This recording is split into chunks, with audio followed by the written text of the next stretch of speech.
Hi, Rosie.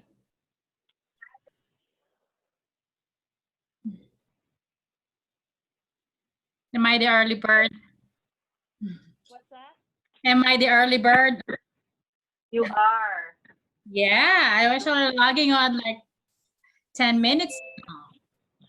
Oh, yeah. Yeah. Hello. Hi, Jeff. How are you, council member? Happy hump day. So there's another Yeah. year that I just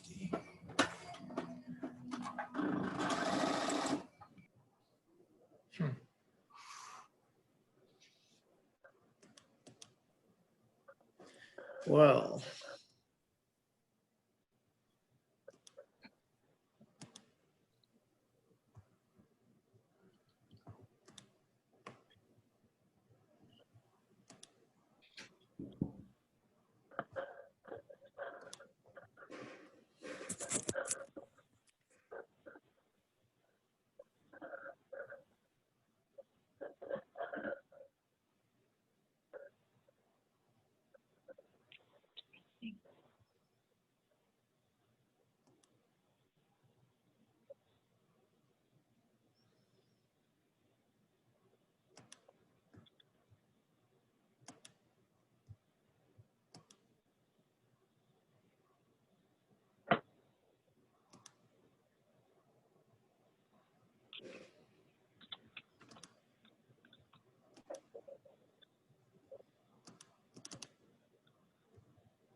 I'm also here.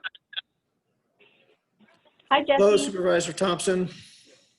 Yeah, hey. Hello. That means hello. We can hear you. Yeah. Welcome. We are recording this meeting at this point.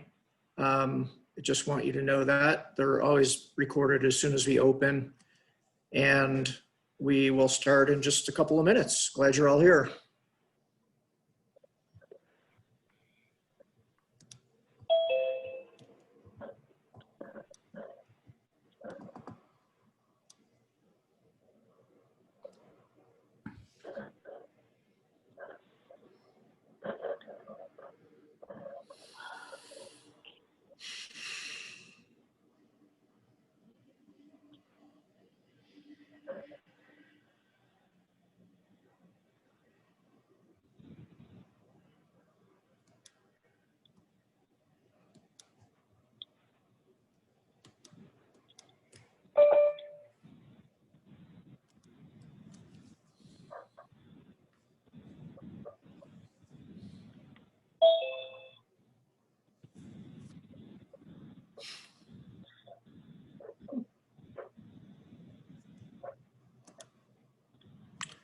Welcome, Mayor.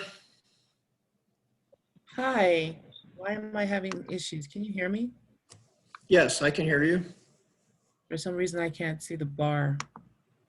Well, I'm glad to be with us today. Welcome, Greg. How you doing, Jeff? There we go.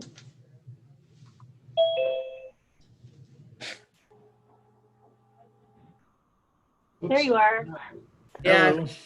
for some reason, I had too many windows open. It was just one of those things.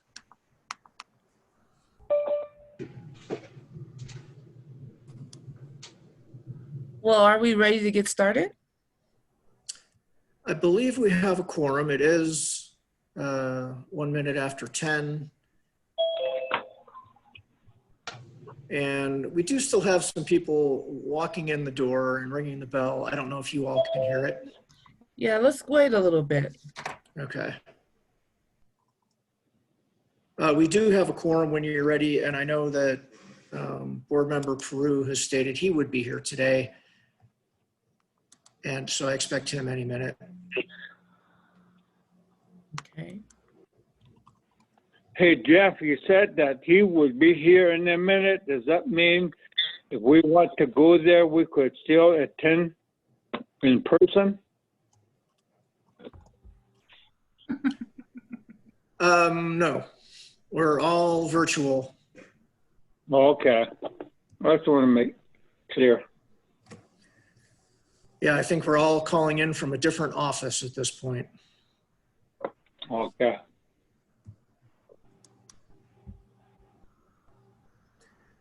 As you can see, I'm on the streets of downtown Flagstaff.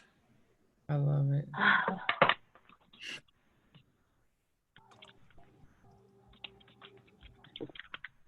Okay, I do think we will go ahead. I haven't heard the bell as of late. So we'll go ahead and get started. Thank you, Mayor. And I just want to call this meeting the order. This is the executive board meeting for MetroPlan Greater Flagstaff. It is September 2nd, 2020. It's approximately 10 a.m. So can we please have roll call?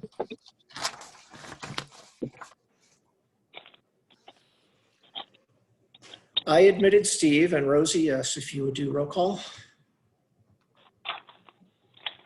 All right. Mayor Evans, Present. Charlie Odegaard, Present. Jesse Thompson, Present. Matt Ryan is excused, and Art Babbitt excused. Jim McCarthy.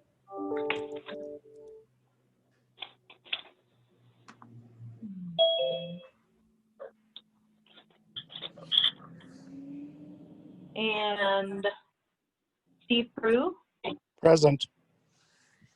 Regina Salas, Present. Jim Parks. All right, and MetroPlan staff, we have Jeff Malbeck, I'm here. David Wessel, Here. and Rosie Ware present. And that concludes our roll call.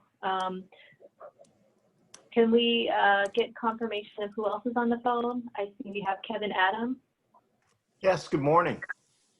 and Greg Mace Yes.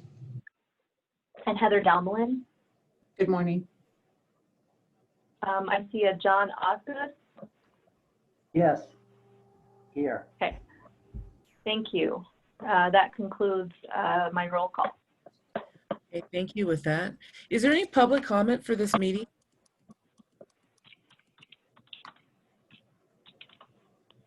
I'm going to take that as a no. I apologize. No members of the public have emailed in. Okay, let's go ahead and go down to item number D. Item number D is approval of the minutes. This would be from our regular meeting that we had on June 3rd, 2020. This would be on pages 5 through 9 of your packet. Is there a motion? Mayor, this is Charlie and I so move. Is there a second? This is Steve Prue. I'll second. There's been a motion made by Mr. Odegaard and a second by Mr. Peru to approve the minutes of our June 3rd, 2020 meeting. Is there any further discussion? All those in favor? Aye. Aye. Aye. Any opposed? That motion does carry. Thank you. We are going to go down to our, we don't have anything on our consent agenda at this time. We're going to go ahead and go down to general business. So first up would be letter A. It's the MetroPlan's role in federal funding. Now, this is on pages 9 through 17 of our packet.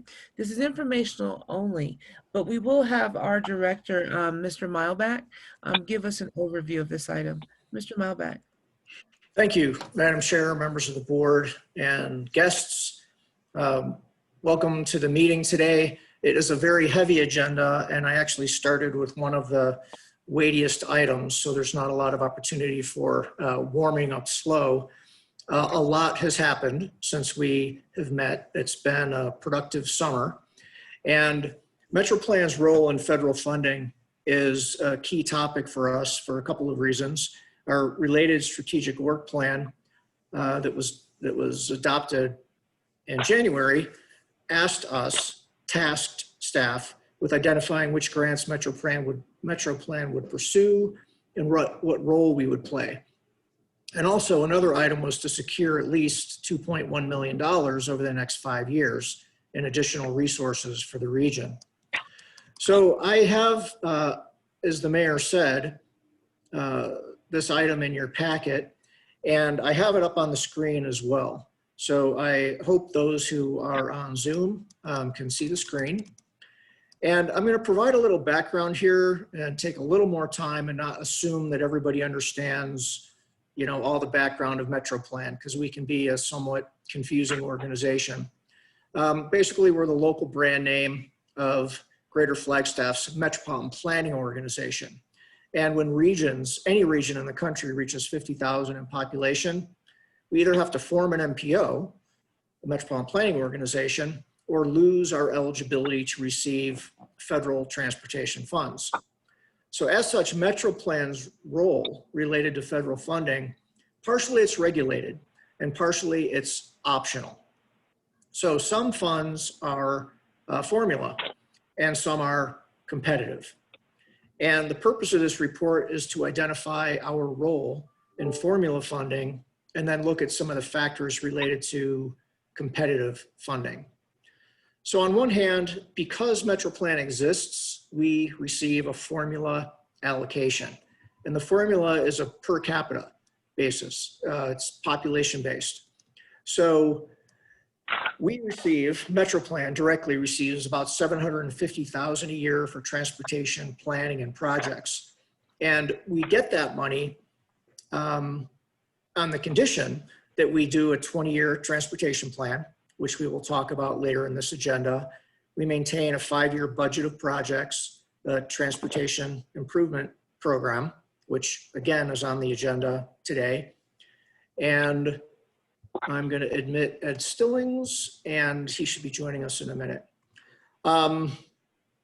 We also have to do other work just to make sure that we are staying consistent with regulations laid out by the federal government, Federal Highways Administration and Federal Transit Administration. So essentially, because our regional partners, the people in this room, city, county, NAU, Mountain Line, have decided to coordinate and form the MPO, which is now MetroPlan, you know, we're eligible for additional federal funds. And some of these funds have been significant. And I want to point out here this example of Mountain Line recently received $7.2 million in formula funding through the CARES Act, just in April of 2020. That's a large amount of money. I think it's about a full year's worth or more of transit tax revenues. And I know Heather Delmelin, the CEO from Mountain Line, is here and can correct me if she needs to. But the funding was received in part because we maintain eligibility. We have an MPO, but it's the size of the award is related to the robust ridership that Mountain Line enjoys. So smaller ridership numbers would have resulted in a smaller award. But lack of an MPO would have resulted in no award. So Mountain Line is a good example of kind of the synergistic partnership that exists with the flow of federal formula funds. I want to jump to competitive funding because again, the board has said, we want you to pursue additional federal funding. And it's different from formula on a couple of really basic levels. One, competitive funds are usually awarded nationally or statewide. They're based on merit. And two, they're hard to earn. They're a lot harder to earn than formula funds. It's just come to us, you know, because we exist in some ways. And in order to compete for funds, there are some things that pretty much every grant looks for. And it varies grant to grant, but essentially, and I've got a list here at the bottom of the page, are we ready to build the project? Do we have local match? Do we have good partnerships? Can we manage the money well? Does the project have technical merit? What's our reputation in managing funds? Have we built relationships with the funding agencies so they know how valuable our projects are? And there's a lot of work to get ready to win competitive funds. And even though it's difficult, I want to point out the success that we've had. And this is by no means a full listing of all of the grants that this region has received. But if you look at the list, you can see about $1 million in 2005, all the way up to 2019, Mountain Line received 17.25 million for bus and bus facilities. So all competitive grants. And that proves that these grants can be won and that millions of dollars of additional federal funds can be brought into this region. Which brings us to MetroPlan's role. And we've been tasked by the executive board with pursuing federal funds in general ways and specific ways. And I've mentioned the specific ways, it's in our strategic work plan, but generally we have a mission that says, leverage financial and political partnerships. So really pursuit of funding is baked in. And a couple of things have happened significantly in the past couple of months since we last met. One, there's an advanced signal technology grant. And this is an item on your agenda for later in the meeting today. And Dave Wessel has a lot of information on it. I want to point out and share with you some things that have happened in the development of this grant. The funding opportunity was announced on July 1st. And Dave conducted a lot of stakeholder interviews and did research. One of the things we learned in that research is that MetroPlan could not apply for this funding directly. It needed to be either the City of Flagstaff or ADOT. So although MetroPlan staff had capacity to write the grant, and in fact, Dave put weeks into writing it, we learned the actual submittal and responsibility had to come from the city or ADOT. So well into the grant, we realized, we've got to have an interagency meeting with ADOT and the City of Flagstaff and really work out a lot of these important details. It wasn't as simple as, frankly, I thought it might be to just apply for this funding and have everybody say, let's do it. So we held that meeting. It was very well attended with City and ADOT staff. And clearly, everybody said, yes, we would love to bring in an additional $1 to $3 million of federal funds. And we also heard some concerns that there were a lot of unresolved questions to be answered in time for the grant submittal. And essentially, we just couldn't answer those questions in time. City and ADOT are both big organizations. It's 3 organizations working together, and questions about local match availability and staff workloads, whether or not things had to go to council or where at ADOT for approval.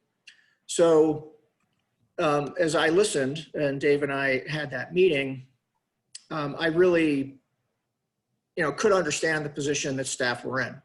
And on some levels, it's definitely disappointing. We wanted to submit the grant, and on other levels, we get it. It takes more time to get these things rolling. You don't just go and turn on the money tap and the grants start to flow. So we've learned a lot from it. And I wrote in the staff report some of those basic items. And the first one is that competitive grants that MetroPlan intends to apply for, we need to share with the TAC and Management Committee. And we did that with this grant. Another one, though, is implications on member agencies, such as local match requirements and staffing impacts, need to be identified when the grant is going to be presented. And frankly, I didn't do that thoroughly enough with the team. And then the third bullet is, let people engage on the opportunity and any concerns they have. And the fourth bullet is to, ensure that local matches categorized or identified. And then that I report back to the management, to the executive board pretty much monthly on what's happening with grants. So we're making progress on all of these things, and we've gotten clear on how we all work together. At least I've gotten clear on what my, MetroPlan's role and responsibility is in partnership. And although we weren't able to apply August 31st for that funding, we did learn a lot, and we're looking forward to be ready to apply next year.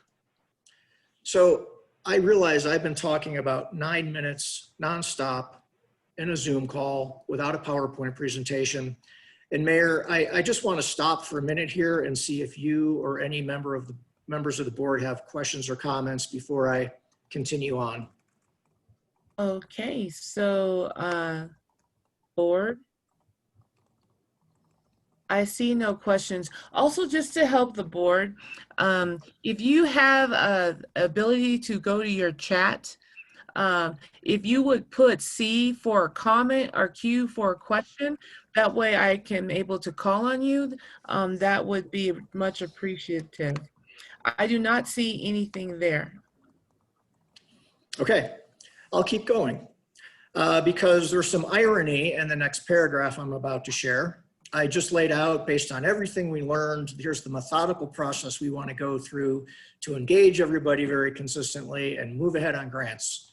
And then, and I'm not exaggerating here, literally, a grant opportunity became available on Wednesday, August 26th, that was due 2 or 3 days later, like by Friday. And we just jumped on it. So I want to share with you that Mountain Lion, City of Flagstaff, and MetroPlan, we've been working together for a while about the possibility of using federal transit funds for bicycle and pedestrian facilities. And this grant just popped up. It's a project that NAU was going to be looking at in partnership with Mountain Lion. We came to find out very late in the game that that actually wasn't going to work, and there was an opportunity to proceed in another direction. Mountain Lion was incredibly flexible and partner-oriented and opening this grant up for bike and pedestrian projects. And the total amount available is $19 million.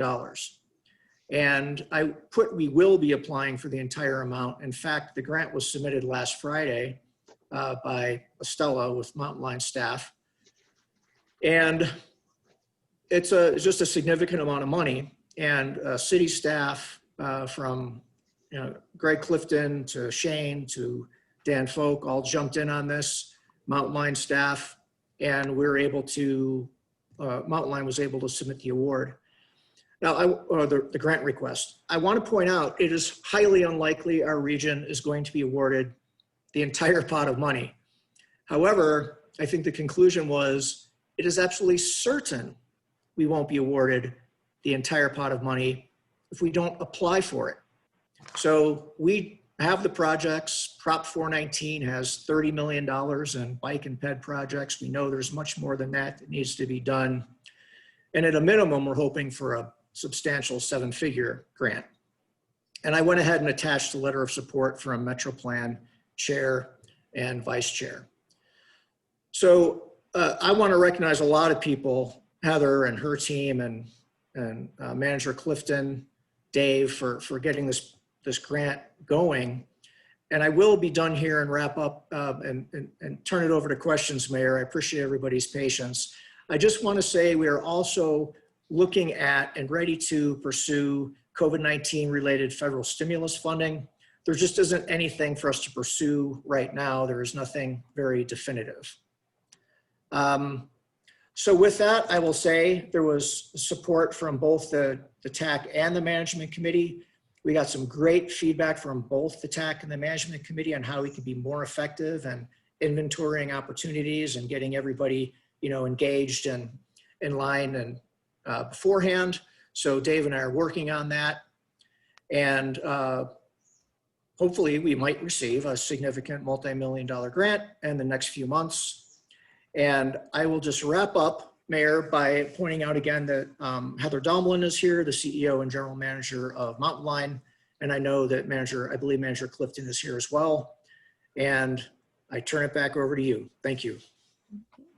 Well, board, do we have any thoughts or comments regarding the presentation we just had from Mr. Milback? I do want to say, Mr. Mileback, that this shows really the importance of partnerships and relationships, and how much it's much appreciative that this funding was identified and we were able to submit something for it. I'm going to go to Mr. Odegaard first, followed by Mr. McCarthy. Mr. Odegaard? Yeah, thank you, Mayor. And as you correctly stated, this was a great partnership relationship to get this, especially this grant opportunity, moving in a quick direction and get it submitted in a very quick, timely manner. And so I really appreciate the effort. And that's why it's so important to have these partnership relations with different agencies. So good job. So thank you. Mr. McCarthy? I just want to note that I just got in the meeting. I was having technical difficulties, so I'm in now. So I didn't hear the presentation, but I did read it in the packet ahead of time. So good work. Is there anyone else who wants to weigh in on this conversation? Not seeing anyone, we will go ahead and move down our agenda. We are now down to item B. This is Advanced Transportation and Congestion Management Technology Deployment Grant. And we are looking at Mr. Wessel to lead us through this conversation. This would be pages 18 through 20 on your packet. Thank you, Mr. Wessel. Good morning, Mr. Mayor, members of the board and guests. As Jeff mentioned, this was a grant that we started to go after and ultimately decided to not pursue for the reasons he mentioned. So I just want to give you information today, a little bit about the grant, a little bit about the work that was done, and a little bit about what we're going to do going forward. So as Jeff mentioned, in terms of our strategic work plan, we're seeking to secure competitive grants. We have been working on this since just shortly before the NOFA, the Notice of Funding Opportunity, came out in July, and the grant was due August 31st.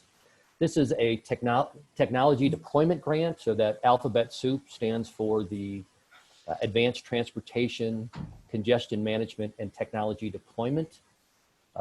And it's a program that has $60 million annually in a competitive pool and requires at least a 50% match with a preference for a higher level of match than that. The stakeholder interviews for the scoping for the grant application were very productive, and there was a lot of enthusiasm for the variety of things that could be done. The technologies that we could apply for range from your typical smart signals with the fiber optics communications to apply or to support them, all the way to mobile apps for your phone to help with transportation planning or trip planning or paying for tickets. And it even includes electric charging station for vehicles. So we talked with a lot of people and got a lot of great ideas, and ultimately decided to really work on the basics, and that would be the fiber optics communications in some parts of town. And as you know, for the city, CJ Perry is working on a plan to that effect in terms of where those fiber optic lines would run. And then some smart signals to support those or to use those, and possibly some transit signal prioritization, hardware and software for buses and at select signals, so we could get that up and running. We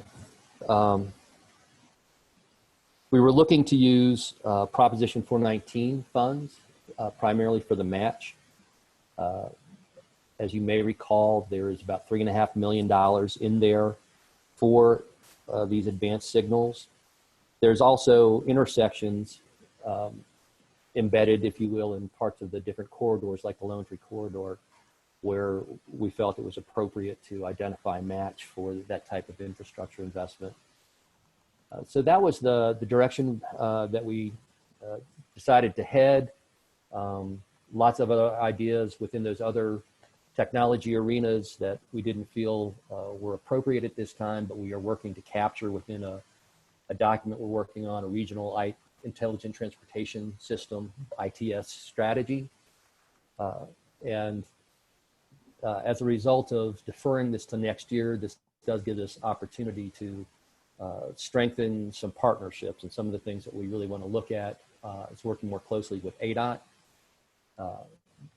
We think there's obviously some signals, even in a smaller deployment, some ADOT signals that would be very beneficial to network operations. We need to cement that thinking on the transit signal prioritization between ADOT and the city. And there's also some private sector possibilities that are out there. There's a meeting this Friday with a long-haul fiber firm to discuss their interests. And of course, we have CenturyLink and SuddenLink more locally that might have an interest in investing in the fiber optics. And some of you may be aware, CJ Perry's been in communications with the school district about connecting their system, school system. And of course, many of their schools are located along or near major routes within the city. And so that kind of synchronization, and pardon the pun there, between their system and our transportation system would be appropriate. So we're looking forward to applying the lessons learned as Jeff laid them out and really putting together a strong application for next year. We do anticipate this program being continued either in a reauthorized legislation or a continuing resolution that continues the current authorizing legislation. So with that, I will take a break and see if there are any questions. Okay, board, are there any questions for Mr. Wessel on this particular item? This was just an update only. Not seeing any questions, we'll go ahead and move to the next item, which is item number C. It's a low interest loan recommendation, has to do with the Lone Tree Railroad overpass.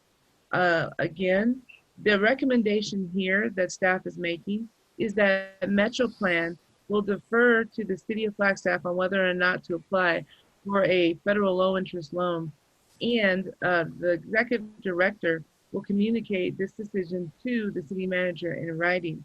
I believe that Mr. Wessel is going to lead the conversation, which starts at page 21 of our packet. Mr. Wessel? Thank you again, Mayor and members of the board. So you might recall from the advance that I had, just prior to that, been in Baltimore for a conference and had the opportunity to go to the Build America Bureau down in Washington, D.C. and present to them a project I think that we called the Downtown Railroad Corridor, because at the time funding for the RIO was still not in place. The Downtown Connection Center was grant had just been awarded and was emerging. We still had interest in the Florence Walnut Underpass, and the Lone Tree Overpass was funded, and BNSF was requiring a shoe fly at the time, which kind of tied all of these projects together. And so we were looking for technical assistance primarily to coordinate all of these federal agencies and private partners. There was the Federal Rail Administration, Federal Highway Administration, Federal Transit Administration, and U.S. Army Corps. And at that presentation, we learned more about some low interest loan programs, TIFIA for highways and RIF for railroads. And I apologize for not spelling the acronyms out for you. But these were low interest loan programs that the US DOT offered to move projects forward. And it was exciting for that railroad corridor because there were opportunities perhaps at the Connection Center for looking at public-private partnerships there. The city, of course, had its funding revenue from 419 and 420. There was perhaps some other opportunities working with some of the the Army Corps and Rio projects.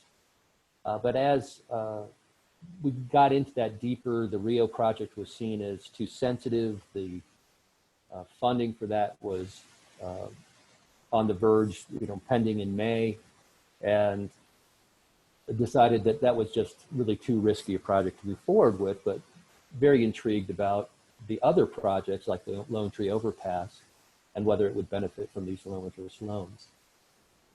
So we had an internal meeting. It was decided to focus on the Lone Tree Overpass as the kind of the example project to really study and learn more about these projects. Had a lot of great dialogue with the Build America Bureau and the Federal Highway Arizona Division as we explored this. And there's really several issues that emerged. Could we handle the environmental clearances? And, would that schedule work with the Lone Tree Overpass, which city staff had committed to delivering by November 2026? Long story short, we felt that yes, we could meet that time frame. And another issue was the city wanted to use a alternative delivery method, the progressive design build. And yes, we determined that even though the US DOT had limited experience with that, they did have experience with other methods and were supportive of it, and that should be allowed. And what really came down to was, did it make dollars and cents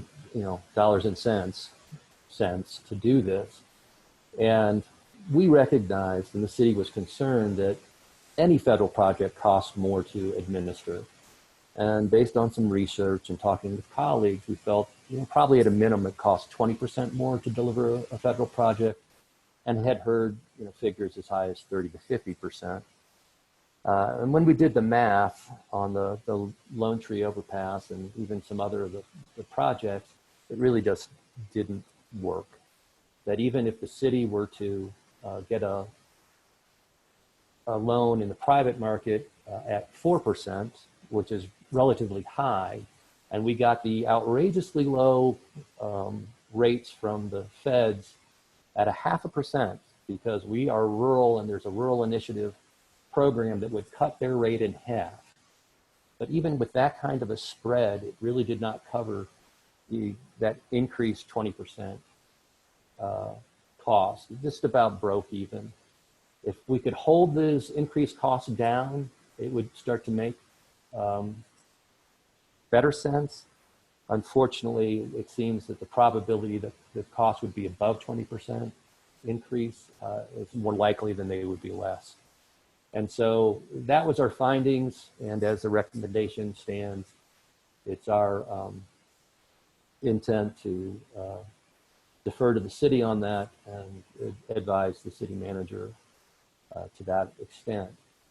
This was a process, to put this in context with Jeff's earlier presentation. This is a process that actually has no deadline, but we were able to work through it methodically, research all of the issues, look at the funding possibilities and implications, and reach a reasoned decision. And so we look forward to putting a process into place that allows us to work that methodically, but at the same time, work that methodically with other grants, but at the same time, build in that flexibility with our partners so we can strike when opportunities present themselves, as the transit funding for pedestrian and bikes did. With that, I'll turn it back to you, Mayor. Thank you. Thank you so much, Mr. Wessel. So board, we're looking for a recommendation here. And so after understanding and hearing what Mr. Wessel has said, I do believe that we need a motion, because our director is asking for a recommendation. So Mr. Odegaard? Yeah, thank you, Mayor. So I will provide that motion that the city, that we do not recommend pursuing this federal low-interest loan, and I guess communicate that decision to the city manager in writing. Is there a second?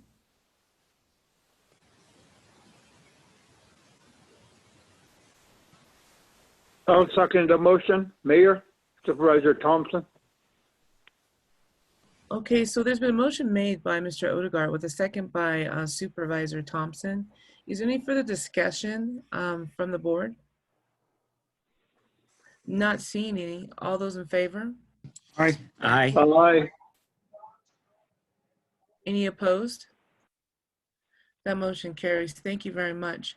We'll go down to D. This is a unified planning work program. This would be presented to us by Mr. Milback. These are pages 27 to 109 in the packet. Again, this would be a recommendation that the staff is looking for. Staff is recommending that the board consider an amendment to the Unified Planning Work Program to reflect projects and priorities as adopted by the board in June 2020. Mr. Milback? Thank you, Madam Chair, members of the board. You're correct in the recommendation. I am looking for action from the board in adopting an updated document. And I realize that the business of an MPO can be somewhat arcane with a lot of acronyms. And I just want to point out as simply as possible the relevance of the Unified Planning Work Program to the business that we do.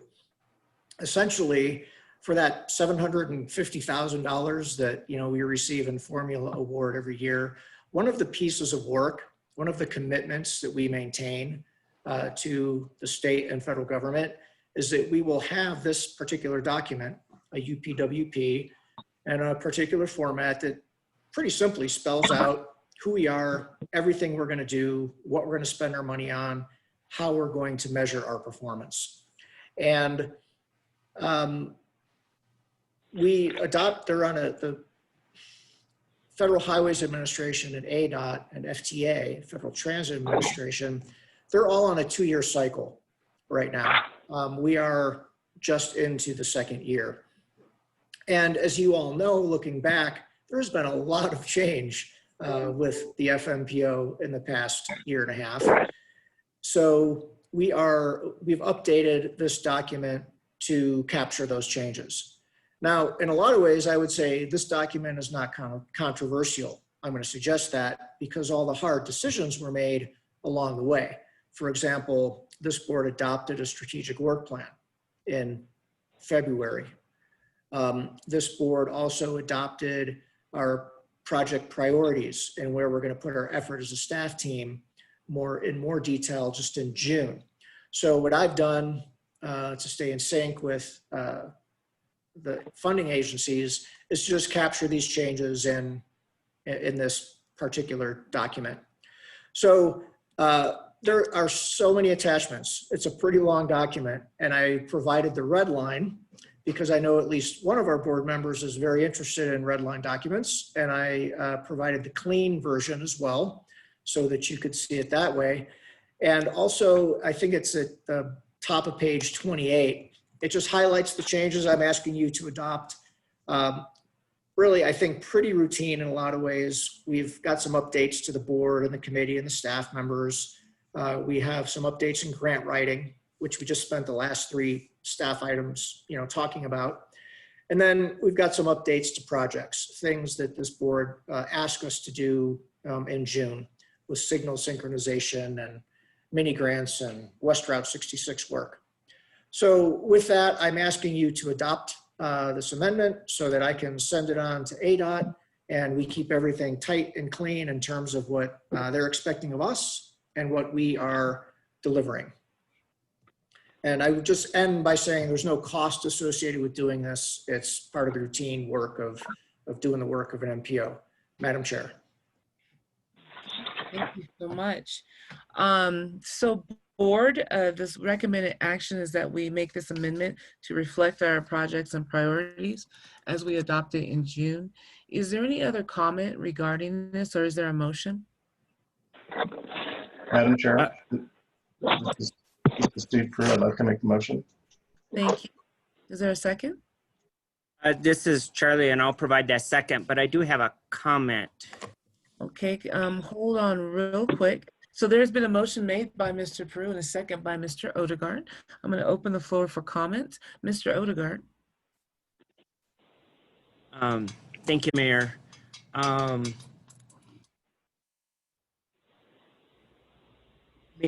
not sure if I'm at the right spot. I did want to talk about the TIP amendment, and I don't think No, we're not there yet. I'll wait. I'll hold off on my comments. So thank you. Okay, yeah, we are almost there, but not quite. So there's been a motion and a second. And so all in favor? Oh, sorry. Aye. Wait, before we take that, I do apologize. I see that Mr. McCarthy has a comment. Mr. McCarthy? Just very briefly, I just want to say that, Jeff, I do appreciate the markup. I think that makes it easier to kind of see what's changing. So that's my only comment right now. Thank you. So there's been a motion made by Mr. Peru and a second by Mr. Odegaard to go ahead and make this amendment to our plan. All those in favor? Aye. Aye. Any opposed? That motion does carry. Thank you. Okay, we're now down to E. E is our regional transportation plan scope and process approval. This would be pages 110 through 119 of our packet. Staff's recommended action is that we endorse the scope of work and release the request for proposal. Mr. Wessel is going to lead us through this conversation. Thank you. Yes, thank you, Madam Mayor. Members of the board, as Jeff mentioned in his first presentation, the Regional Transportation Plan is one of those central things that we do as a metropolitan planning organization. And in our strategic work plan, initiating that process to update the plan and defining what it means to be the finest transportation system in the country are parts of that work plan and part of the RTP process. So the RTP has to be updated every 5 years. Our last plan, Blueprint 2040, was adopted in May 2017, and because a typical plan can take up to 2 years to produce, it's time to get started. And the process that we envision if we are approved to release the proposal today would be to have a consultant team on board by December and start that process. You can see in the background some of the things that we're expected to do through this mandate. The plan must identify how the metropolitan area will manage and operate a multimodal transportation system, including transit, highway, bicycle, pedestrian, and accessible transportation, to meet the region's economic, transportation, development, and sustainability goals, among others, for a 20-year planning horizon while remaining fiscally constrained. And so what that means is it has to be fairly exhaustive, fairly comprehensive, and it needs to really recognize what are reasonably anticipated revenues over that 20-year horizon. Because we've enjoyed voter approval for the city's Proposition 419 and 420. We know pretty well what our funding horizon looks like.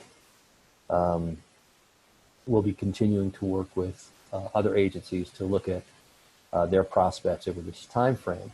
But because of that capital program that 419 and 420 supports, we really think there's an opportunity to shift focus on this a little bit. And so with that, I want to bring up a PowerPoint and talk about the relationships we have with other planning processes. So I'm going to share my screen and bring up that PowerPoint and see if everybody can see my screen at this point. Yes, we can. Excellent. I can. Well, I will, even if it's just an audience of one, I'll continue. So thank you, Mayor. The regional plan, as I mentioned, or the regional transportation plan is on a 5-year cycle. And We try to be as coordinated as possible with the land use planning process, the regional plan, which is on a 10-year cycle. Our first coordinated effort actually started in 1997 when the city and county started the very first regional plan in the state. And the MPO had just formed September of 96 and provided some of the funding for that effort. And our first RTP grew out of that. But also out of that effort was the first successful transportation tax in 2000. And so we looked to the regional plans, the RP, for policy direction and context. And then the way things have worked is the RTP then follows with a more refined transportation plan, a program of projects, which are typically alluded to in the regional plan, but not really laid out in a fiscally constrained programmatic way. And then we push new ideas, tools, and analyses to help the region. And then the next cycle with the regional plan, we see new policies, more focused direction, and a sharper context. And I think a good example of this is the idea of activity centers. In that first regional plan started back in 1997, activity centers were referenced. There was a couple of examples, but no map, no locations identified. Then in the RTP process that followed, we came up with a definition, again, working with our partners. You know, what does an activity center look like? Where do they occur? What are some of the criteria? And we used that to help us develop the plan to serve that type of land use. And now in the regional plan that Flagstaff 2030 Place Matters, those activity centers are explicitly mapped out, and there's criteria and adopted policy for that.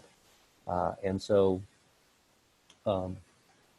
we see this kind of symbiotic relationship as we evolve and go through these iterations. So part of any good planning process is public participation, and that continues to evolve. And I want to thank Sarah Dechter from the city planning staff for really bringing in the International Association for Public Participation chart, which is the kind of the top 2/3 of this chart, where you see the goals and promises. And this is something the City Council has endorsed and adopted and utilizes. So I'm not going to walk through all the little squares, but the top, we go from inform and consult, involve, collaborate, and empower. And we'd like to use this in our RTP process to help define how we will engage the public. And so you see down at the bottom, we have tagged something on where we call people, and we see the general public really being involved in those first three layers: inform, consult, and involve. We'd like to establish a steering committee, similar to what we did for the last RTP, and see them involved through those first 4 levels, all the way through to collaborate. And then the TAC, the management committee, and executive board that you see there, TAC, MC, and EB, all the way through the process, where the executive board ultimately is empowered to adopt the RTP. In the broader context, the voters are empowered when we present a program of projects for them to vote on. Of course, that happened in November 18, and I believe the last regional transportation plan was really foundational in that process and informing the City's Transportation Tax Commission.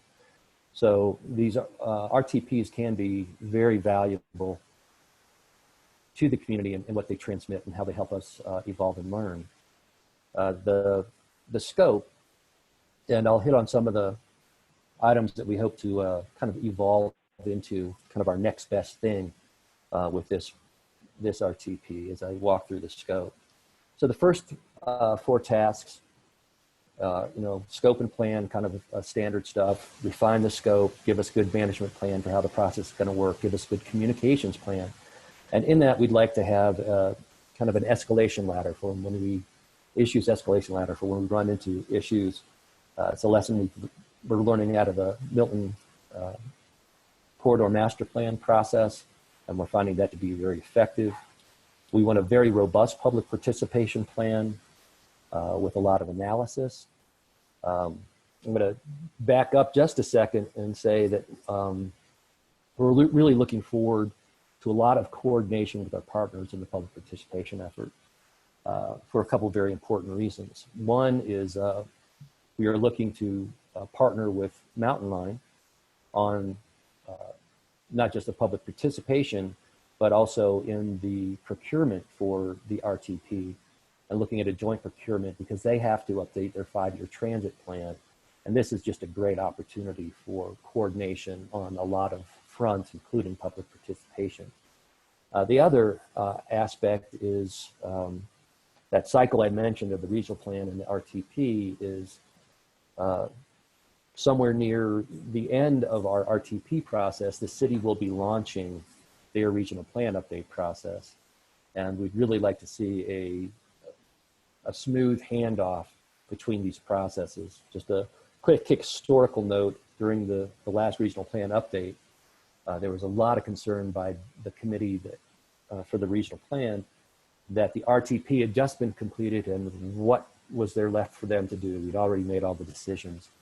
And so we want to avoid that type of conflict and really manage this. And again, I'm pleased that Sarah Dechter has been weighing in on this quite a bit. So then, again, any good plan process does background, and we'll look at demographics, we'll look at trends, and look at conditions. And we want those demographics to support the regional transportation model, the regional plan, the 5-year transit plan. But we also, and here's a kind of a little twist, is in the trends, we want to start looking at some of the land use trends. Again, this helps set up the regional plan, but because of things like the climate emergency, which is one of the areas we'd like to focus on, we really want to understand how land use and transportation can better work together to address the climate emergency that the City Council spoke to. So one of the things that we'd like to examine is some of the recent developments like the hub and the standard. How are they performing from a transportation perspective? What are some of the public reactions to them now that they're in place? We know what the reactions were to them as they were being proposed and constructed, but are they working the way we thought they would? Are the public's concerns, are they just perceived? Are they real? We want to understand that because the land use going forward may need to be addressed in the context of the climate action. Again, we're looking for goals. Again, any good plan has goals and policies. We want to do some more benchmarking. I think that really has proved useful in a lot of efforts. Mountain Line does that, and I think it's useful to put it in context with their peers. So we want to do some benchmarking. We'd like to advance measures. We have some in place, but we'd like to see if there's more. And we'd like to introduce the idea of targets. And again, I think targets are going to be important if we're to reach targets like that set for carbon neutrality in the climate action plan and the climate emergency. We do have the benefit of a lot of tools at our disposal. We have a very effective cost model. The travel model is nearing completion and it's looking very good. We have a benefit cost analysis tool. And we also see the scenarios as a place for real clear coordination between the 5-year transit plan and the regional plan and the RTP. The closer we can get those scenarios to being the exact scenarios across all of these plans, the more closely they'll be coordinated. And I think it also helps us evaluate some of the implications for land use and transportation as we explore some of those implications. So then we look into analysis. And another area that we want to expand on is equity, and along with that is accessibility. Accessibility is becoming an industry standard where you can take a look at a location, perhaps a residential location, could be Cheshire, could be South Side, and for all modes, look at how many jobs or services are available within a 20-minute trip, and being able to then look at that through the lens of equity and seeing if all areas of the town and all constituencies are being treated in an equitable manner. We had a pretty good selection process in the last RTP for selecting projects. We'd like to refine that, knowing again that the projects are fairly well set through Proposition 419 and 420. But we later on will talk about how we want to look at programming those projects over the 20 years. And we think refining that selection process and reevaluating these projects may help produce a more responsive program to the needs that we see, including climate action and equity. We want to update costs. I think we did a reasonable job through the tax campaign in estimating costs, but again, we need to be fiscally constrained, so we'll update them for inflation. We do want to bring in a clearer picture for these intelligent transportation system items, the technology deployment for ITS. And we want to look at life cycle, the operations and maintenance. We heard quite a bit about that as we talked about the RTP, and also as we talked about that technology deployment grant. And one of the concerns is, are we getting ahead of ourselves in terms of the capital, in terms of the size of the system, and relative to our ability to maintain it. And so we think we can work with our partners and really get a better handle on those costs and incorporate that into the program.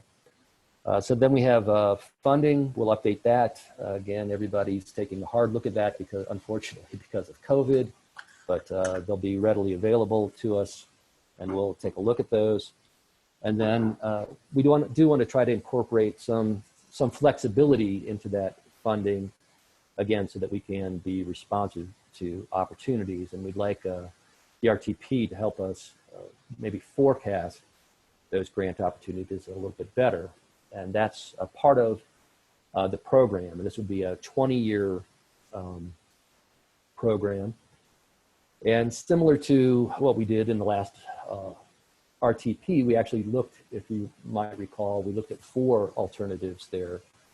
We looked at a lone tree focus, what we call the partner focus, if we could bring partners like ADOT in more into the mix. We looked at a city focus in case we couldn't, and we had a ped bike focus. Well, we want to do something like that again and really make a recommendation back to our partners. And we want to bring in, as I mentioned, factors like grants, factors like climate action and equity and life cycle, and see if there's perhaps a program over the next 20 years that meets those objectives a little bit better. And for one example is does the sequence in which the city delivers its 419 projects influence land use in a way that is beneficial or detrimental to meeting its climate action goals? And I think we can evaluate that and provide some advice and guidance. And then the last task is compliance. Did we meet our federal obligations in the RTP? So in closing, we see this as about a $250,000 project. We want to hit the streets probably in October after Mountain Line has wrapped up its scoping effort on the 5-year transit plan. We expect a lot of coordination with the city and county on the regional plan process, as well as Mountain Lion on their 5-year process. And we do expect to have a very lively and robust discussion with the public and trying to recognize this new kind of virtual domain in which we live and make sure we're doing justice by the public on that front. So with that, I'll close. And again, we're looking for scope of work. The scope is in your packet. We're looking for you to endorse that and approve moving forward with the request for proposal. Thank you. Thank you so much, Mr. Wessel. So board, any questions for Mr. Wessel, or do we have a motion?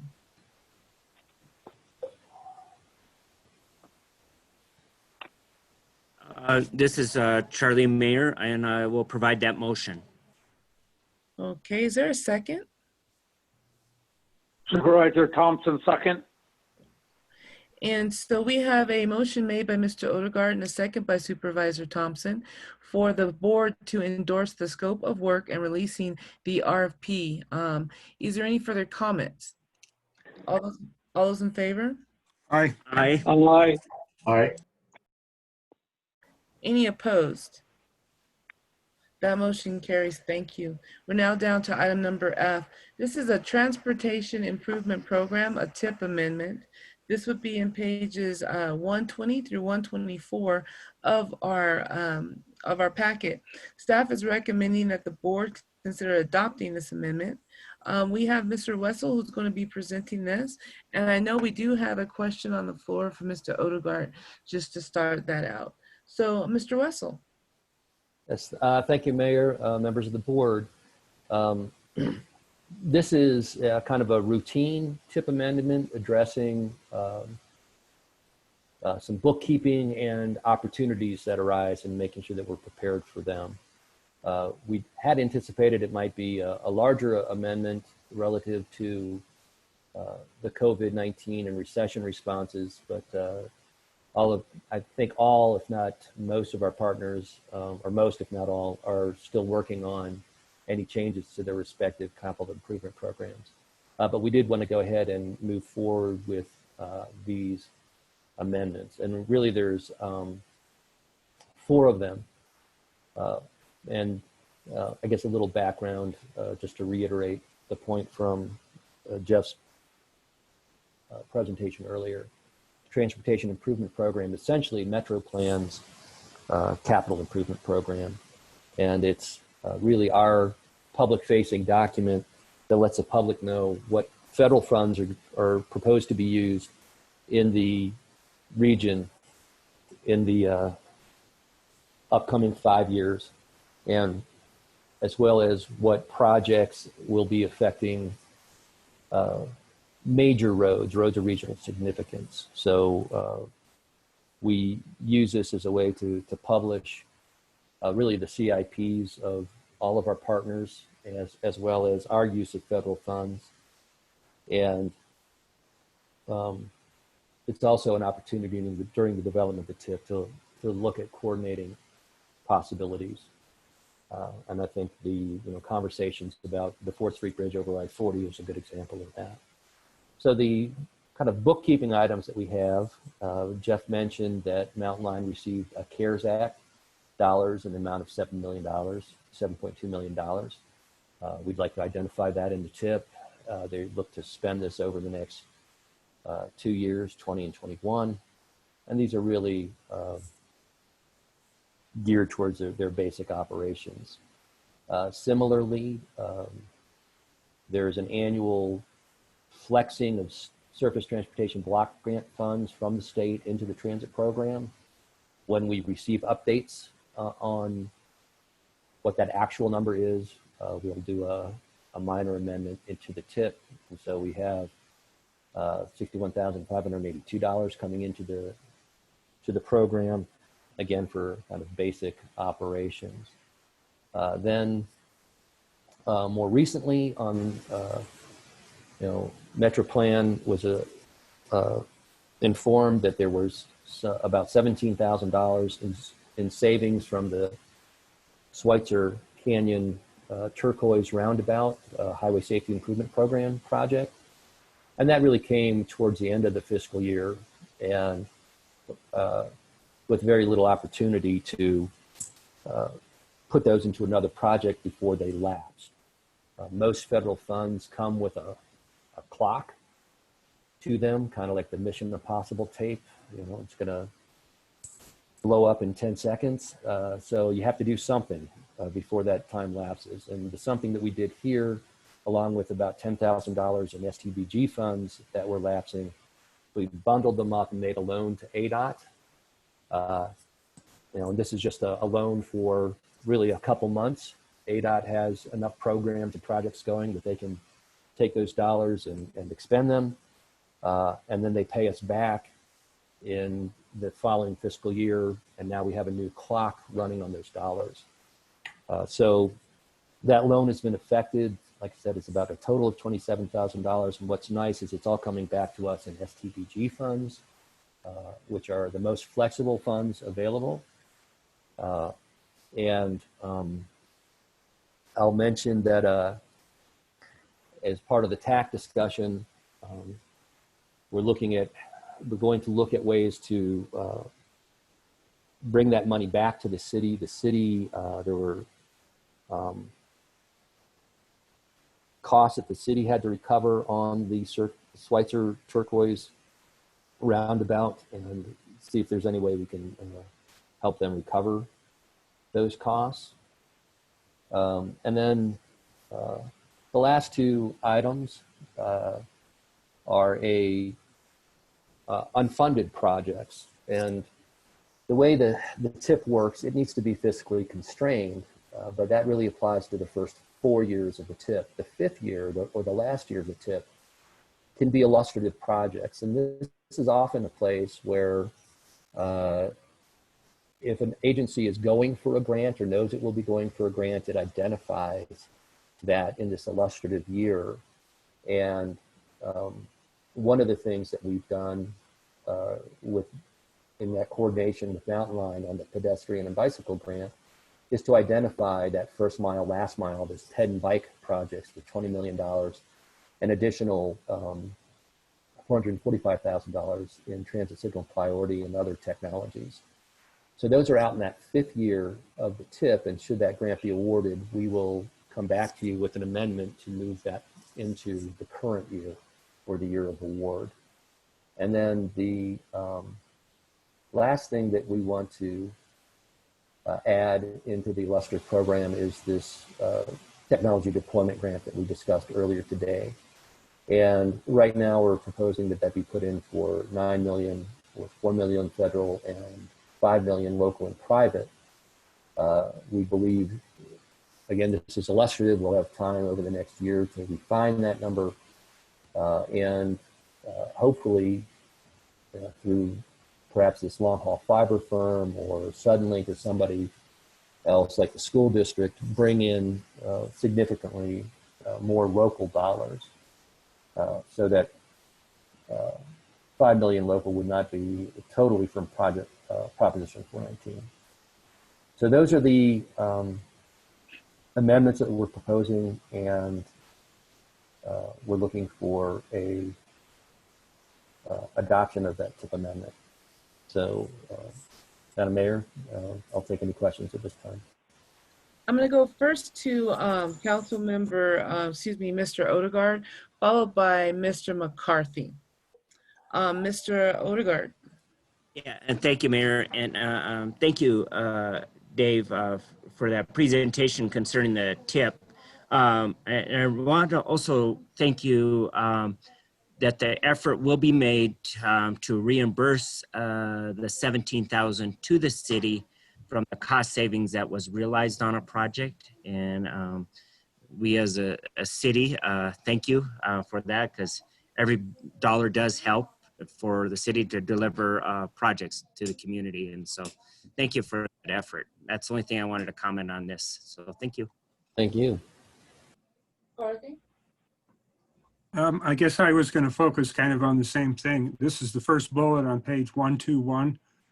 So my understanding is in that roundabout, the city had to cover some overrides, some added expenses we didn't anticipate.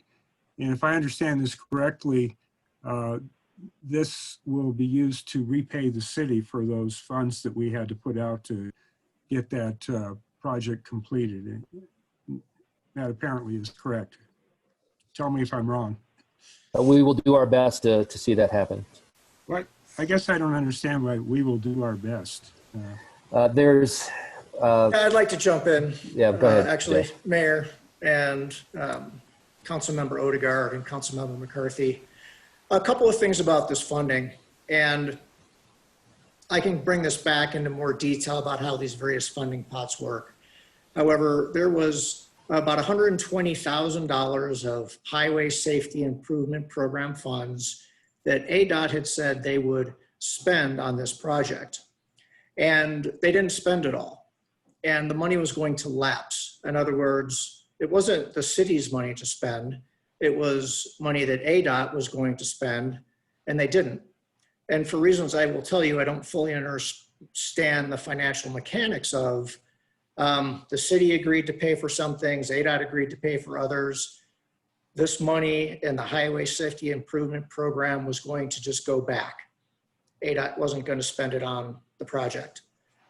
We spoke with them about it and found a way to secure the funding and move it into another pot of money so that it would come back to this region. And I'm glad that we were able to track their ledger and have that discussion and be able to get that money back so it wasn't lost.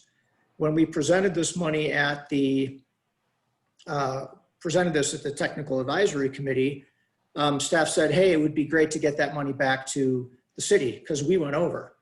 And my response was, I totally support that. Let's see if we can do it. And I have a couple of, at least one email out because the project, and it just gets to project management and administration, and I need to look into it further. The project is closed. So the mechanics of how we move that money back to a closed project, I need to figure out with city finance, Rick Tatter, and with Rosie here. And I think we can do it, and it's our intent to do it. It just hasn't come up before, and I haven't done it. So that's why I think Dave is saying cautiously, we're going to do our best to do it. It's maybe not as simple as we would all like it to be. So hope that makes sense. I know it's a complicated thing and I might not have explained it very well, but let me see if there are questions for me about that. So the bottom line is that you're not sure how we can accomplish this, but it is definitely your goal to accomplish it, if at all possible. Yes. All right. Yes. Thank you. So with that, are there any other questions or comments, or is there a motion?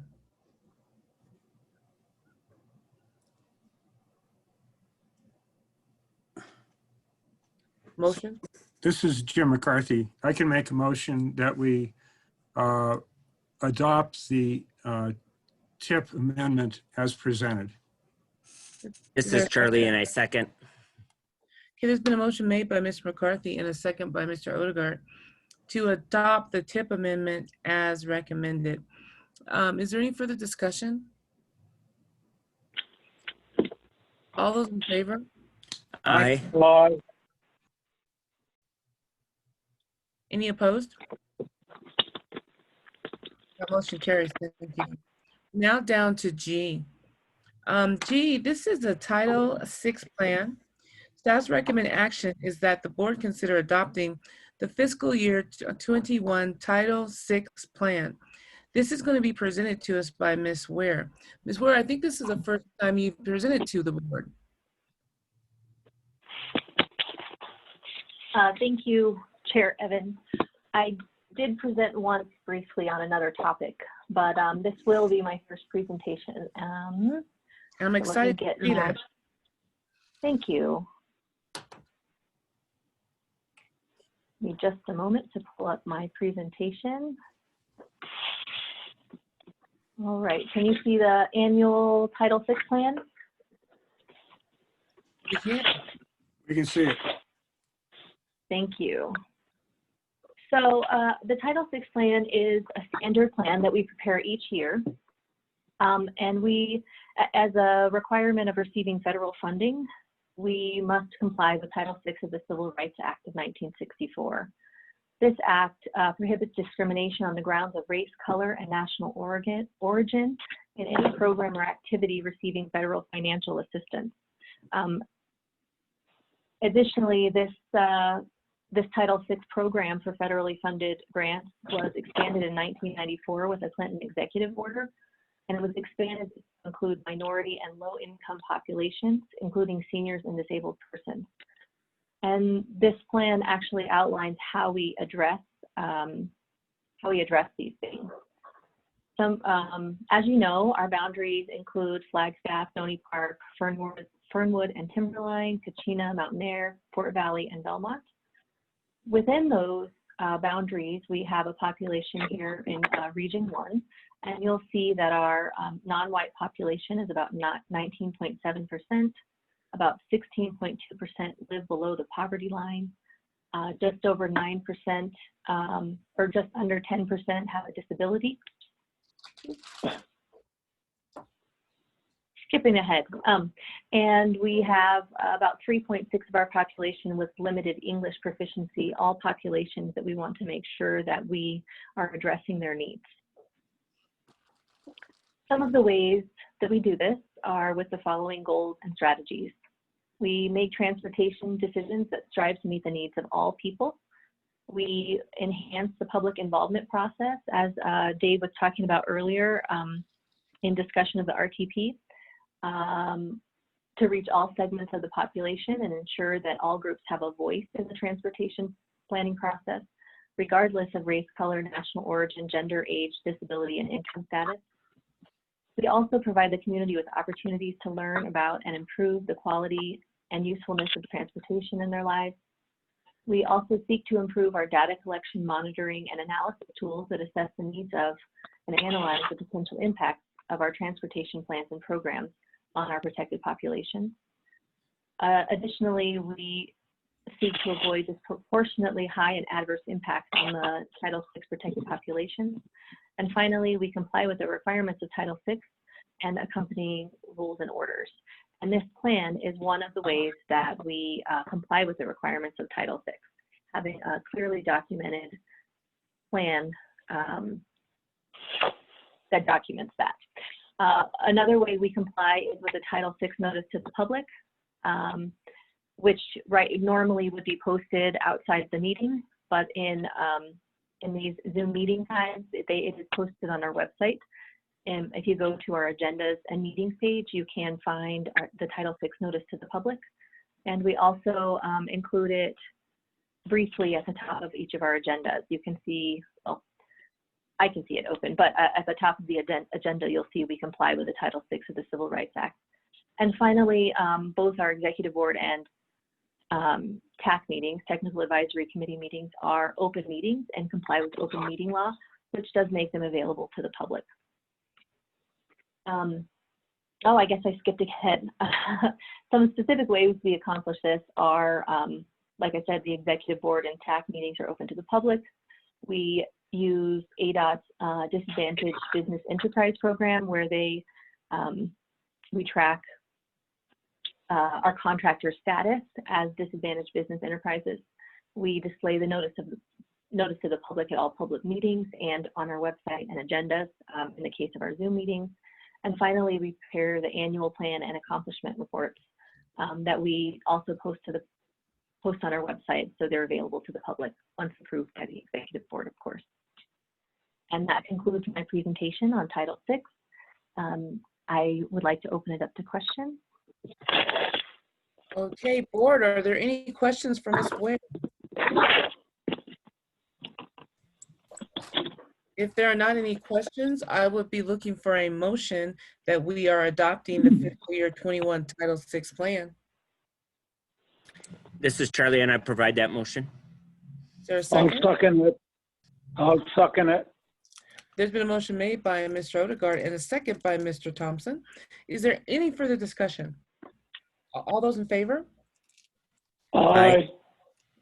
Any opposed? That motion carries. Thank you. We are now down to H. This is a fiscal management policy. Staff, this would be in pages 173 to 189 of our packet. Staff's recommended actions that the board consider adopting a financial management policy.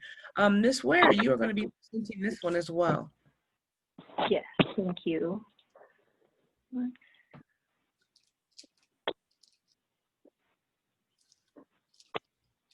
All right, so financial management policy is the final policy we are bringing to the executive board to complete our transition to independence and to document our self-sufficiency.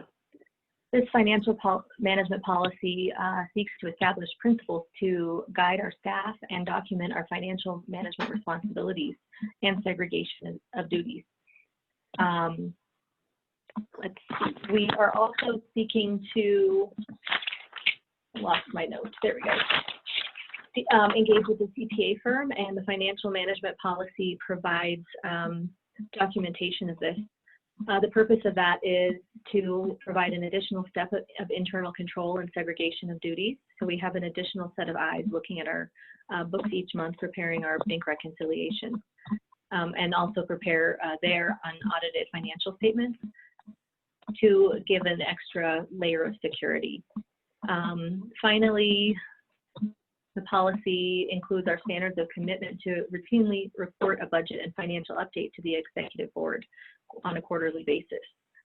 Some other things that our financial management policy includes are clear segregation of duties and internal controls related to cash management, accounts payable, our billing reimbursement process, and it also documents our payroll and HR relationship with Mountain Line, and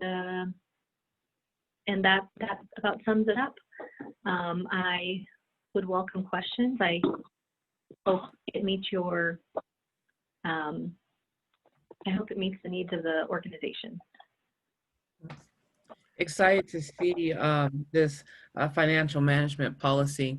Board, Mr. McCarthy, did you have a comment? I move to adopt the financial management policies as presented. Is there a second? I'll second it. Madam Mayor, this is Steve Peru. There's been a motion made by Mr. McCarthy and a second by Mr. Peru to adopt this financial management policy. Is there any other discussion? I had a question, Madam Chair. Yes, Mr. Peru. Yeah, very quickly, since actually we're in the middle of our audit right now, I had a question related to audit. So is MetroPlan in the past, when it was FMPO, was that part of the city's audit or was that separate? And then going forward, I'm assuming MetroPlan will be audited separately? Madam Chair and Director Peru, yes, you were right on both counts. The city managed or handled the audit on behalf of the MPO, and now that we're separate and nonprofit, we will need to do our own. Okay. Thank you very much. Okay, thank you. There's been a motion and a second. All those in favor? Aye. Aye. For the record, we gotta have more than that because there's more than us on the board. So all those in favor, aye? Aye. Aye. Aye. Any opposed? That motion carries. Thank you. We're now down to I. Sorry. I just want to tell the board how much I appreciate, the board and staff, how much I appreciate our attention. This has been a very long agenda and it's very detailed, but we're getting through a lot of work is being done. So thank you for hanging with us. We're now down to item number I. This is $50,000 MetroPlan mini grants, pages 190 through 193 of our packet. Mr. Malbeck will be presenting this, and the staff's recommended action is that we consider criteria for a competitive MetroPlan mini grant to member agencies of $50,000. Mr. Malbeck. Yes, thank you, Madam Chair, members of the board. So I am asking us to consider restoring a $50,000 mini grant. And as a reminder, and for those of you who don't know, throughout the history of MetroPlan and the MPO, funds, 750,000 or so funds a year we receive, some of them were consistently sent back to the community for right turn lanes and bus shelters and dark skies projects and other things. And it was really a few years ago that this board said, you know what, we want to get more mission driven, more focused. Let's put the money towards projects that are going to leverage us. And we started to do that. And at the last strategic advance, I heard some feedback from at least one member of the technical advisory committee who said, you know, it would be great to also be able to give us some money back to the communities directly for small projects. So I committed to putting a program together, and I've done so. And this is a draft of it. This draft essentially says that the member agencies, ADOT, Mountain Line, the city, county, can apply for, and actually NAU can apply for $50,000 from MetroPlan funds that they can use to complete a small project. Wanted to make it competitive, simple competitive. I mean, an email basically that addresses some key criteria so that we could distribute the funds if there was a project that needed a little extra help. There was support for this approach from the management committee and the technical advisory committee. Feedback I received actually from the management committee was, you know, sometimes a small grant like this can take an awful lot of time to manage. So keep an eye on that and make sure you keep it simple, and so the funding can flow easily and it's, you know, worth the trouble. So I believe that we've done that actually. The idea is to try it this year and see how it goes. And we've already budgeted $50,000 for this grant in fiscal year 2021. And essentially this board, I'm asking you to approve this grant and approach. Certainly you can make some changes to it if you like. And the other alternative I put here, because I know it's of interest to at least one of our board members, is that we open up competition to citizens and nonprofit groups. And I'm actually recommending we not do that, at least in this first year. Because although those groups could apply for 50 grand to get something done related to transportation, frankly, it's not clear that MetroPlan can legally provide that kind of funding. And secondly, it creates a risk that we, MetroPlan, are funding perhaps an advocacy group to advocate towards one of our member agencies. And I just do not want to create that kind of dynamic.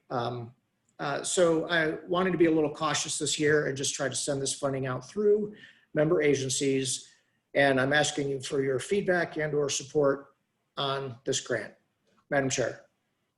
Okay, thank you for that overview. So board, I see Mr. Odegaard, you have a comment?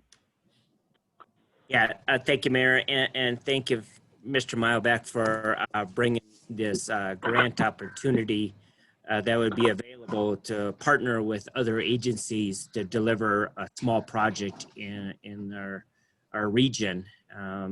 You know, for example, you know, ADOT always comes to the table with sometimes struggling with dollars, but it's a small enough project that with this funding that we can help ADOT and what the city want to accomplish, especially City Flagstaff, to accomplish community benefit. So, so thank you for bringing this forward. Thank you. Any other comments? Is there a motion? So move, Madam Mayor. Chair, Charlie. I'll second it. There is a motion made by Mr. Odegaard with a second by Mr. Thompson to approve this criteria for competitive MetroPlan mini grant to member agencies of $50,000. Is there any further discussion? Mayor, Jim McCarthy, I just might like to make a quick comment. Mr. McCarthy? If we can get a couple agencies working together, like say ADOT in the city, you know, that should be kind of encouraged. An example comes up that if maybe we want to improve pedestrian ability to get across a state highway, well, that's a city goal, but it's a state highway. So that's the kind of things, if we get two groups to come together, then that has added benefit. I will support this. Thank you. So if there's no more comment, all those in favor? Aye. Aye. Aye. Aye. Any opposed? That motion carries. Thank you. We are down to J. This is items from the Executive Director on MetroPlan. Mr. Milback, do you have any items for us? Yes, just to Mayor and members of the board. One, I want to let you know that I've been working with city staff and asking them to provide an update on the implementation of Prop 419 and 420 to the MetroPlan board and TAC. Specifically, what's going to play out over the next 5 years. They've agreed to do that, and the idea is that will be of interest to everybody, other member agencies, as to how the city is going to implement these projects. And then the other thing, I want to end kind of how I started and really recognize Manager Clifton and CEO and General Manager Heather Dalmelin. And I just want to say there's no way that the grant would have been submitted without their leadership. Their ability to see opportunity and engage and allow it to happen. So I want to compliment and thank them. And that concludes my report. Thank you. So with that, we are now down to item 5. This is our closing business. And this would be items from the board. Board members, are there any items that you want to share with other board members at this time? Mr. Odegaard. Yeah, thank you, Mayor. Just wanted to make the other board members aware, and also MetroPlan staff members, that the city of Flagstaff, as we all know, has a transportation commission. There's a new chair on that commission. Her name is Julie Lead, and she was just made chair this past month when they had their transportation commission meeting last. And I had an opportunity to talk with her, and her vision for the Transportation Commission is to be very robust and have agenda items that are a little more meaty, I don't know, MEATIER, and instead of sometimes, I hate to say boring because they're all important, but she would like to see that transportation become more of a robust commission, as is my vision for this MetroPlan, is being more robust and very active and addressing the needs of the community for transportation issues. And so thank you very much. Anyone else? Madam Chair, Mr. Thompson. as a member of the State Transportation Board, you all know that the board should have adopted the 5-year plan at the end of June. That did not happen because we wanted to take a better idea as to revenues that were coming in. So we didn't pass it, and we're moving that until October. But in the meanwhile, we're going to be discussing with ADOT, their proposals and their ideas on how we're going to deal with the shortfall of 89 million this year, and that's anticipated to happen next year too. So again, thank you very much for being part of MetroPlan. Thank you, Chair. Thank you. Thank you. Anyone else? Well, with that, I am going to go ahead and call this meeting adjourned. Thank you, everyone. Thank you. Yep. Thank you, everyone. Thank you, everybody. Have a good day. Thank you.